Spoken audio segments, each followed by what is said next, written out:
This is my beloved table saw. It was sad and neglected, and I restored it and gave it a home. As important as this table saw is in my shop, it's not required to build impressive projects.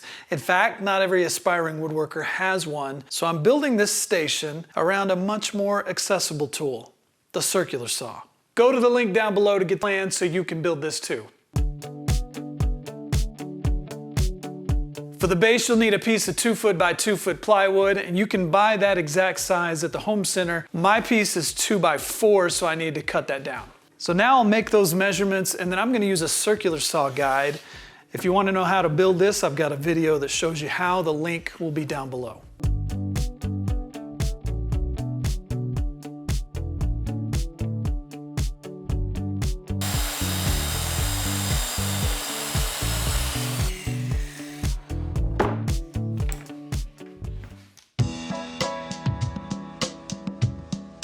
So now I'm going to take some 2 by 2 red oak pieces, which is more of a hardwood. It's more stable, it'll last a little longer. And I'm going to make the front and the back fence. Now you could find 2 by 2s at the home center. And funny enough, some of them are whole pieces of wood that they've milled from the middle of a tree.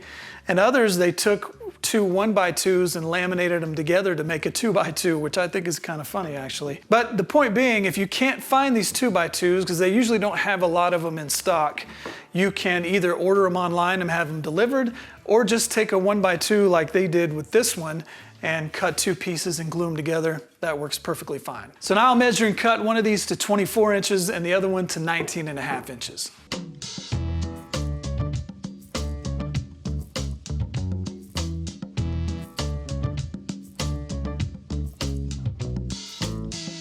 Before I go to attach the front and the back fence and build the rip fence, I need to cut the dados for the T-track. Now, if you don't have a way to cut dados, either with a router or a table saw, you can skip this part, and I'll show you an alternative way to build this without T-track. It'll still work great. The T-track just is a little more secure and allows for more adjustability. I'm going to cut my dados with a router, and because the router will round over the ends where the T-track needs to be squared, I could just cut it a little bit longer and then there'll just be a little gap there that's not filled in. But to get a good fit and finish, I'm going to cut it to length of the T-track and then square that off with a chisel just to get a good fit.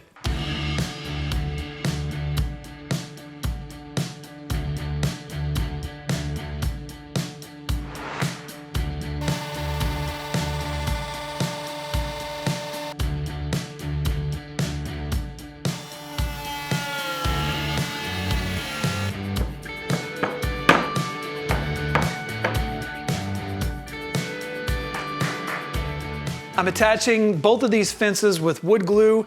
Now the front fence will get lined up flush with the edge of the plywood, and the back fence flush with the back of the plywood, and I'll go ahead and clamp it into place, but then I'm going to measure from each end and make sure those measurements are the same and adjust as needed. It's not critical that I get these perfectly parallel with each other, but the closer I do get it, the smoother this fence will slide back and forth, and it'll clamp down a lot more evenly.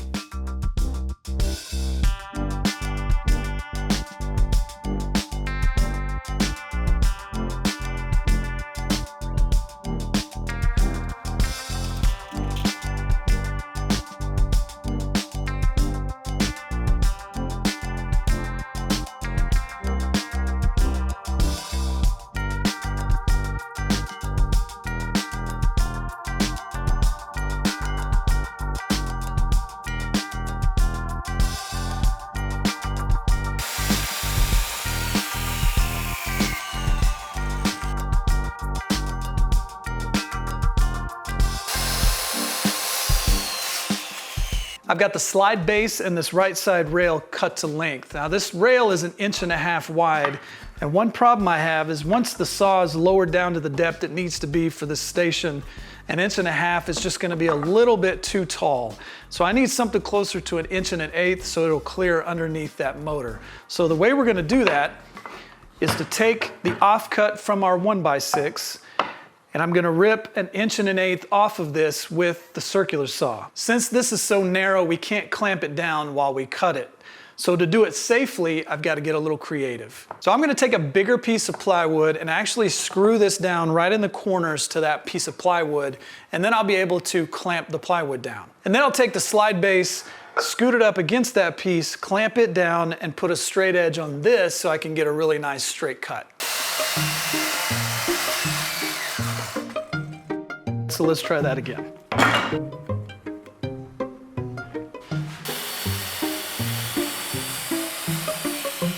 See what I did?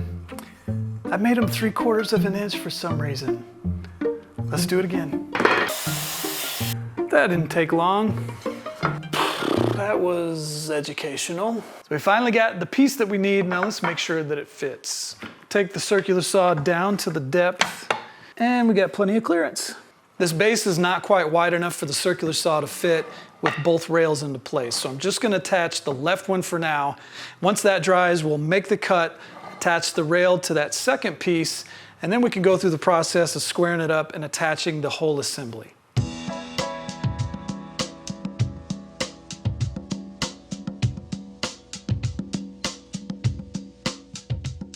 So I need to attach this slide base, and it's got to be square with the front fence. Square is a square angle at 90 degrees, so between this front fence and this base, this needs to be a perfect 90-degree angle right here. I'm gonna use a couple of different tools to measure this. The first is a framing square, which has a 90-degree angle here on this corner. So I need to register this side against the front fence, and then if I push the base up against this side, they'll be perpendicular and at a 90-degree angle with each other. So we'll just get this into place. The base, I just want it to be flush over here with the end of the back fence and then flush in the front and the back. But it's more important that it's square to the fence. All right, that's looking good. Just want to make sure there's no gaps all the way down and that the framing square is pushed firmly up against the front fence. All right, that looks really good. So I'm gonna hold that into place and carefully bring in my 12-inch speed square. The speed square has a shoe here, and it's gonna work the same way as the framing square, where one side registers against the front fence, and then it's got a 90-degree angle, and this side just needs to have no gaps with the slide base. So I'm holding this into place. I'm gonna carefully push that over, and that looks really good. Okay, now that those are in place, I want to double check that I didn't move it. Nope, still looks great. Now I'm going to drive a screw on each end to hold it in place while we make the cut with the circular saw.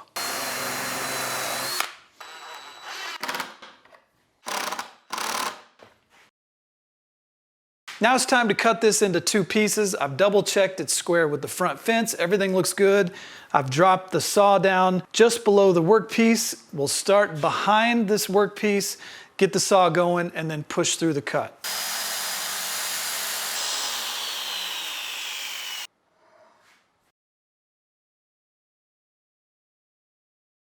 While we're waiting for that part to dry, let's go ahead and permanently attach this. So we've got the screw holes to guide us, but we'll still use the framing square and the speed square to make sure that we're all lined up.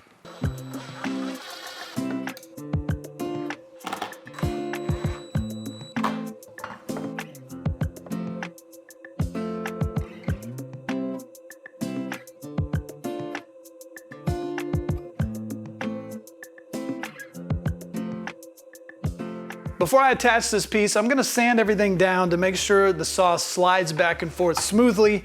And then to align this, it's not gonna be that bad. Since this base plate is such a long reference area, I can just butt it up against that, make sure it's flush, and then I'll clamp at each end and then double check that the saw moves back and forth smoothly and that it doesn't have any play in it. And then I'll glue and clamp this piece to permanently attach it, and then we can move on to building the fence.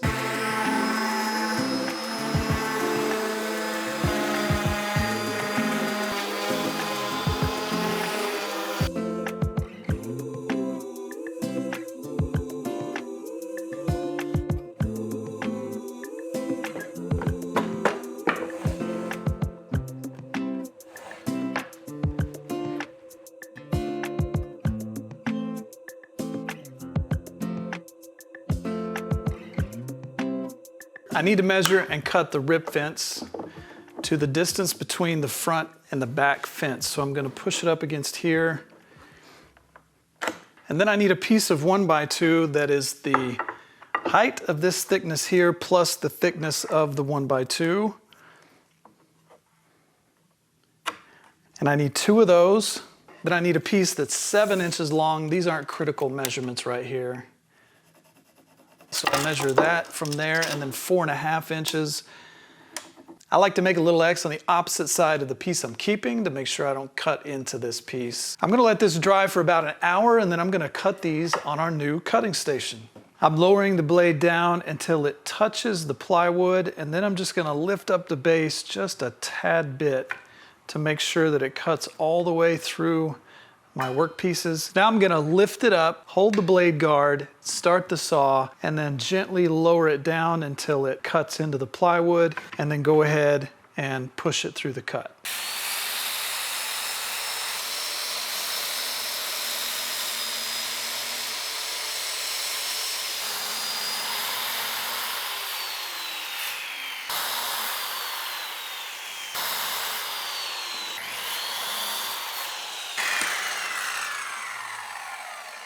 When I assemble this rip fence, I need to make sure that it's parallel to the slide. So I've got a cutoff here that's tall enough to act as a reference, and then I can slide the rip fence up against that, and now it's parallel to the slide. I'm gonna assemble these other pieces separately to each other so that once they dry, we can bring them over and attach them to the fence while they're in place.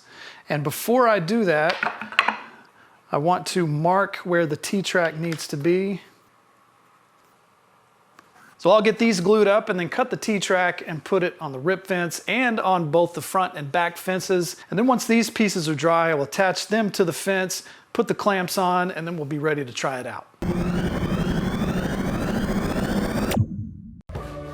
Tommy from the future here. If you are not using T-track, before you glue this part up, we need to go ahead and set up the tightening mechanism. On the back side of this piece, we're gonna drill a hole with a 5/8 Forstner bit and actually glue a nut down in there. And just like a cooking show, I've already got this started, but what I did was drill with a 5/8 Forstner bit the depth of a 5/16 nut and the head of a 5/16 bolt. You need to drill at least that depth, and it's about 1/2 inch. So go at least a 1/2 inch, maybe just a 1/16 more than that. So I just took some CA glue and glued the nut to the bottom of that hole. So after this dries thoroughly, the bolt is gonna go in this side until it sits just under the surface of the block. And since this handle just wants to turn up and down on the bolt, we need a way to stop it in place so that we can turn the bolt itself. So we've got a nut here, and we'll put the handle on. I want this far enough on that some threads stick out the top so that we can then put on another nut. We'll tighten both of these down. All right, so now our handle will tighten and loosen that bolt. So as it rides along the front and the back fence, if the bolt head is below the surface, then it just slides back and forth normally. But as you tighten that and the bolt head starts to protrude and push away from the fence, when you do that on both ends, you create a friction fit and it keeps the fence in place.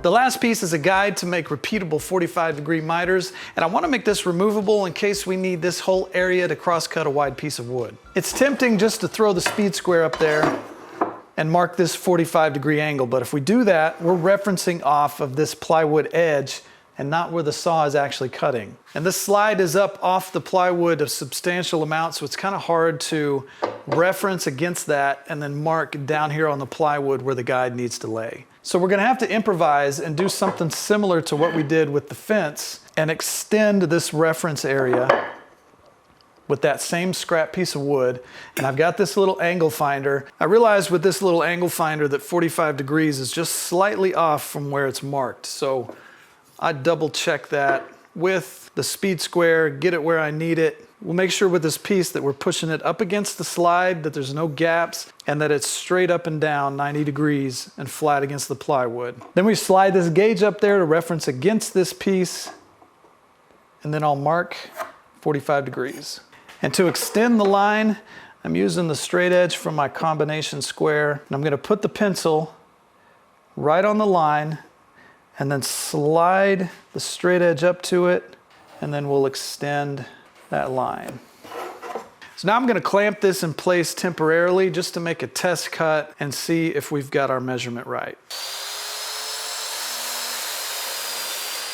So as finicky as it is trying to mark that 45-degree angle, we were able to get it right on. To attach all of this, I've got 1/4-20 threaded inserts. They're about 5 millimeters long. And then I've got these 1/4-20 knobs. I've got a 1/4-inch drill bit that I'm gonna drill through the guide with and just barely into the top of the plywood just to make a mark essentially. And then the plywood gets a 5/16 hole for the threaded insert. And this clamp is in the way of where the second knob needs to go, so I'm gonna drill this one out and then take a marking knife and make a permanent mark right up next to the guide to make sure it doesn't move once I move this clamp over. For all the holes that I drill, I wanna mark the depth so that I don't drill too far. For this first one, I'm just trying to make a mark in the plywood so I know where to then follow up and put this threaded insert. And so I know as I'm drilling, once I hit that tape, that's as far as I need to go.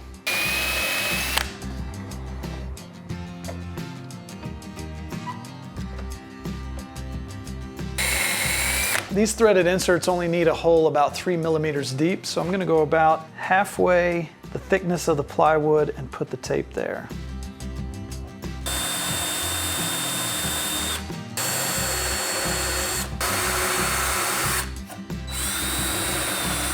Then I'm also gonna put just a dab of CA glue to make sure these stay into place.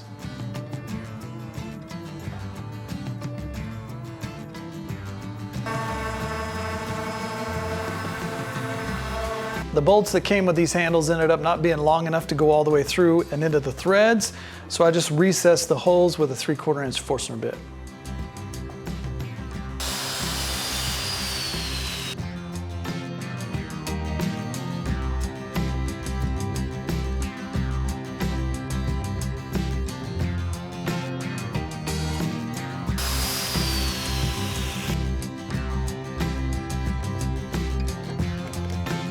If you're not using T-Track, obviously this groove will not be here and this will be a solid piece of wood and you can attach toggle clamps to it. Now, I would suggest not getting this kind because they don't have much depth beyond the surface that they're sitting. So this is obviously not going to hold down a 3/4-inch piece of wood. They do make auto-adjusting toggle clamps, and I believe that there are a couple of different models that would reach down to thinner wood like this. Installing this clamp down hardware is going to be really easy. I've already marked right in the middle of the T-Track, and then I'm going to take my square and extend that line.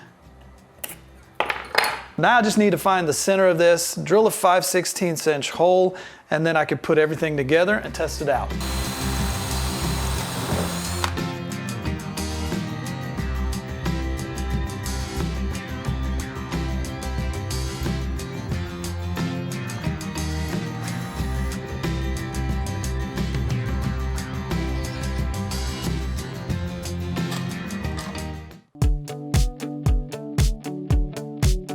Before I show you this thing in action, I want to talk about a couple of pitfalls that you could easily fall into. First, you saw me install these bolts after the T-Track was installed and I had glued these pieces in place.